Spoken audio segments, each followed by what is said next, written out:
Welcome to the Soulcery Podcast, your sacred space to delve into spiritual tools, topics, and practices that will illuminate your path of soul remembering and healing. I'm your host, Ligia Costa, a soul guide, alchemist, soul writing coach, and the creator of the T.R.U.S.T Pathway. I'm deeply grateful to have you here with me. Together, we will embark on a profound exploration of self-discovery and healing, unlocking the secrets that lie within. Hello and welcome to another episode of the Soulcery Podcast. And today we're going to have a very short conversation about something that I find not only is important, but there is a lot of possibly confusion around it on how to actually achieve this. Actually, how can we connect with our true selves? Because I feel there is more and more this yearning to want to connect with our authentic selves. And I know that the word authenticity has become this buzzword, but be our authentic selves, be our true selves. I feel like we are, as a collective, so tired of pretending, of faking till we make it, of not knowing if we can trust others because we don't know if they are being real or it's just this portraying of being something else, especially with social media and the filters in photos and in videos and this very curated life that we see, that it doesn't portray the reality is what people want us to see. And, I'm guilty of that as well. Although I am very, very raw about my life and about my story and my trauma. Obviously, when I post a picture on social media, I choose a picture which angle flatters me the most. I'm very self-conscious about my image.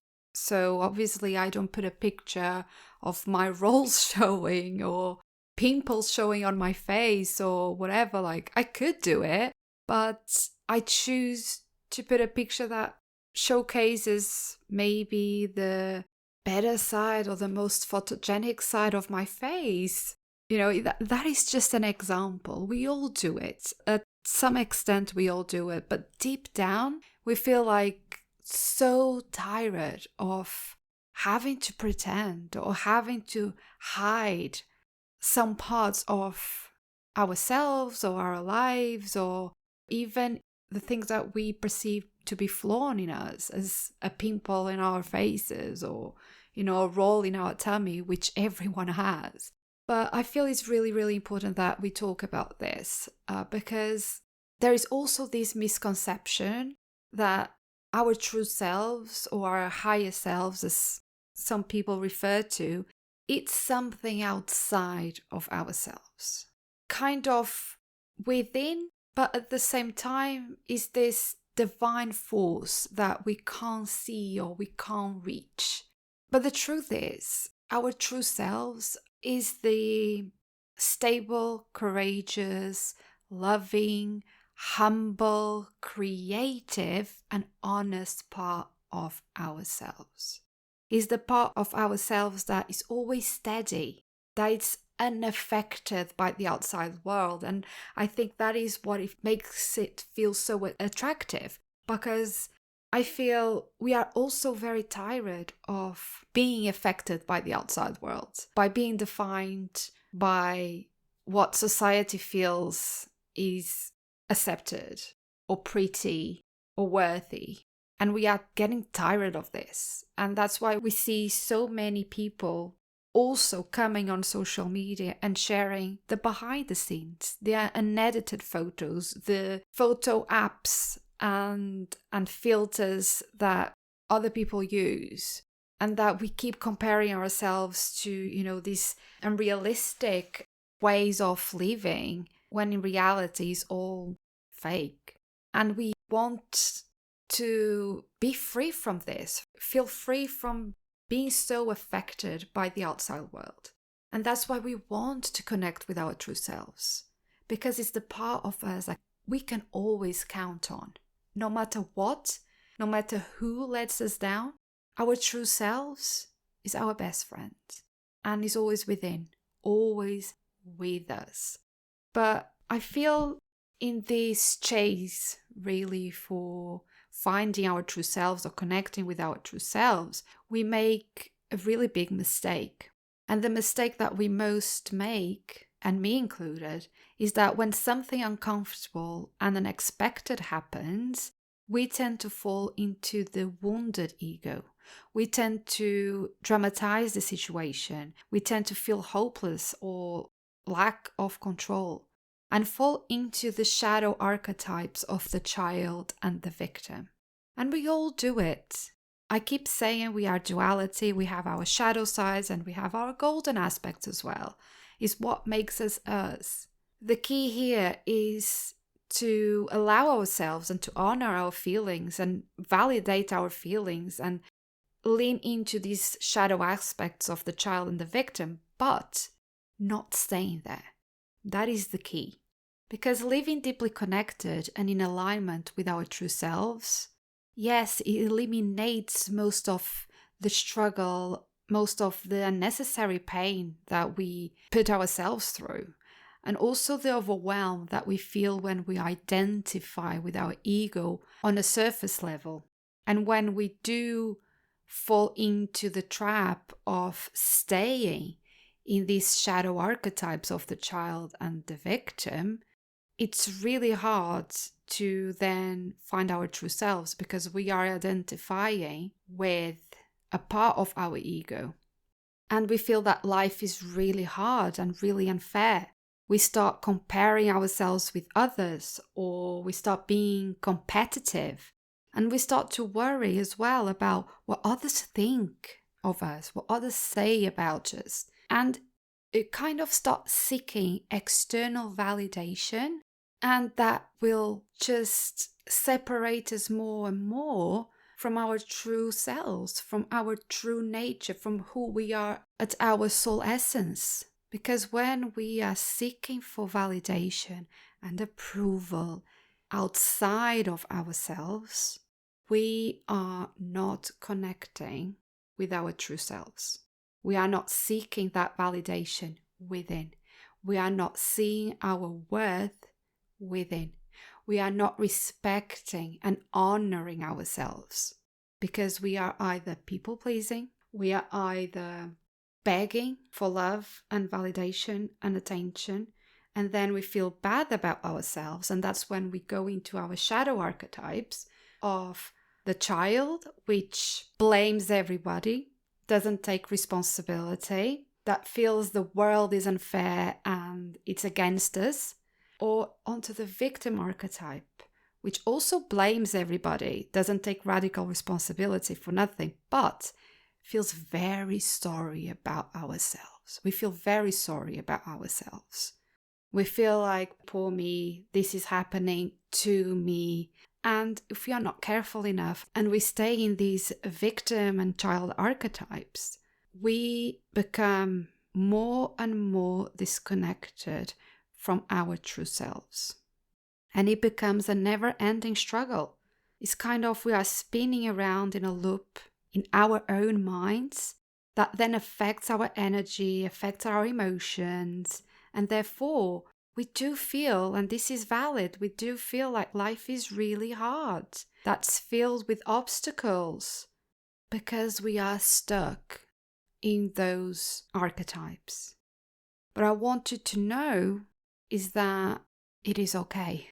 We all do it. And this conversation is to bring awareness and disruption and not for judging or blaming because we all do it.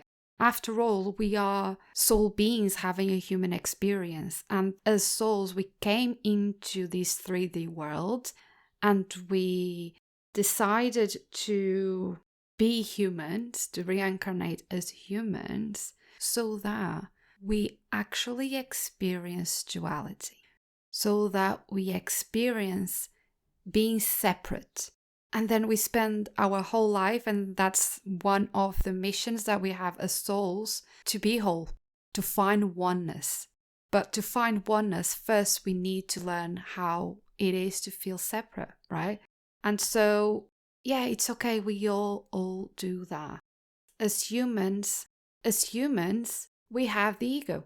The ego is what causes us to feel separate, right? So the ego is there as a protective mechanism. And when our safety and security feels threatened, when we feel everything is hard, when we feel rejected because our emotions or our identity that we are showing to the world is being rejected or judged and not accepted, of course we feel threatened. Of course we feel insecure and not safe.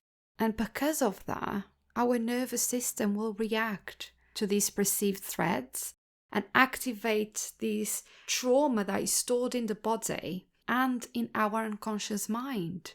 Trauma that you might not even realize you have, because there are many different kinds of trauma. And some of these trauma is what is called generational trauma. That's the trauma that we brought into this life, but is stored in our DNA. And we can carry up to 7 generations of trauma within us that we are not even aware. And so when this trauma is activated, being generational trauma, being childhood trauma, when it gets triggered and stored in the body, we then go into a fight, flight, or freeze response.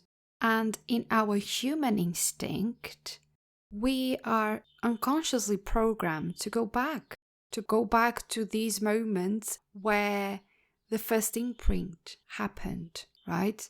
And so having this awareness and allowing yourself to feel the fear, feel what is uncomfortable, honor your emotions, will help you to bounce back much quicker and to respond from a place of your true self, that is the part of you that is calm, that is secure, that is courageous, that is loving, rather than reacting from this place of the victim and the child archetypes. And that's what we want. We want to respond rather than react. And one thing that, in the beginning of my journey helped me to distinguish when I am responding from the place of my true self rather than from my ego was to understand that our true selves is a part of us that is looking out, through these experiences and these projections, is looking out through our eyes, not our mind, right? As soon as we start hearing those very negative voices in our minds that are telling us that we are not good enough, that we are not worthy, that we are a failure, that the world is against us, that's the ego. Our true selves look through the lenses of love. So it looks through our own eyes, not the mind, and is able to observe our thoughts. Observe it, not react to our thoughts. Is able to observe our thoughts, speak to the experience through our intuition, through our gut feeling, through the inner voice and that inner knowing, rather than reacting and being very physical. And when I mean physical, yes, it can be gesticulating, it can be raising our voices, it can be actually being aggressive physically and go into confrontation, or if we go into a freeze response, we might just shut down. We might just not talk, withdraw, walk away, and curl ourselves in a ball and push the outer world far, far away so we don't experience what is uncomfortable. And so that is an easier hack, I feel, to kind of have this awareness where we are coming from a place of our true selves rather than coming from a place of our ego. And responding in ways where, although very instinctively, but also comes from this deep fear of not being validated and accepted by the outside world. And so living in the true self is not something that can be forced. It's not something that you just read about it. And that's why we chase it so much, because we read about it, we hear podcasts about it, we try to make logic out of it, but it's not something that you can factualize per se, and that can't be forced. It has to be experienced as truth. Yes, gather all the information about it so it brings awareness to you, so you can spot when you are coming from a place of ego, when you're leaning into the shadow archetypes, and what are your nervous system responses, when you're feeling dysregulated, so that you can bring yourself back into a more calm, loving place that's more connected with your true self. But it's as much as it goes, then you have to experience it as truth. But there are some ways that you can strengthen your connection with your true self. First of all, it's really important to learn how to regulate your nervous system. And to do that, you can start by having the awareness of your fears, of your limiting beliefs, the things that trigger you and make you go into these fight, flight, or freeze responses, or fawn response as well. The 4Fs, always remember the 4Fs. If you have that awareness, it's easier then to, just pause, reflect, and understand the root cause. Another way is to create a daily routine when you feel there is a balance between your inner world and inner connection and your external world. So the external world might look like, your family commitments, your job, doing your day-to-day chores, but then balancing that with creating space for your inner world. And that might look like spending some time meditating per day, journaling per day. It might be dedicating some time to a spiritual practice. It might be just doing something that you really love, that you really enjoy, like gardening, like doing some exercise if you are into it, or doing art, painting, something that you really, really love, that you lose track of time. Because what these activities do, when you create space for your inner world and for your inner connection, you're basically creating space for stillness with these practices that support you in strengthening your connection with your true self. And another way of regulating your nervous system is to nurturing and balancing mind, body, and spirit. So regulating your mind is really to step back from the feelings of the ego. And with that, you can, again, practice reflection, which to me is the key to progress and inner growth. And so, again, being aware of your triggers, of your patterns, of your difficult emotions, and also your limiting beliefs. And you can do that through, for instance, spending 15 minutes each evening writing about your lessons of the day or any triggers you have experienced, things you learned about yourself that day, or things you realized you can let go of that's really impacting you and that you need to release. And so, introspecting through journaling will allow you to watch your emotions through that place of looking at things through your eyes rather than your mind. Regulating your body looks like spending some time breathing, for example, but paying attention to your breathing, because we do it so automatically, we don't pay attention to it. So you can spend some time really concentrating on your breathing or moving your body, like doing some slow activity, because the idea here is to regulate your nervous system. So it's not so much going to physical activity and doing some cardio. No, we are looking to ways of moving the body, but doing a slow activity, such as going for a walk in nature or doing some yoga, because that allows you to feel the flow, promotes circulation, allows you to feel alive, but also regulates you, grounds you.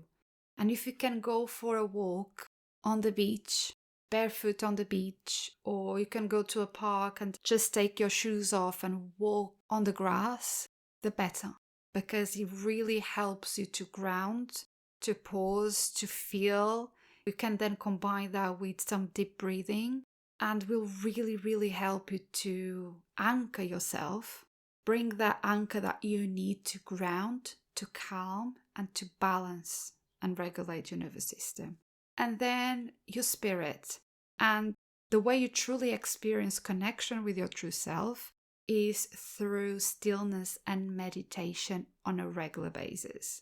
So try and create a practice of meditating. It doesn't have to be long. You can do 5 minutes meditation. You don't even have to listen to a guided meditation, but there are loads of options on Spotify, on apps like Calm or Insight, or even YouTube.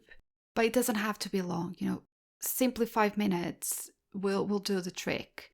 The key here is to make it consistent, is to do it on a regular basis.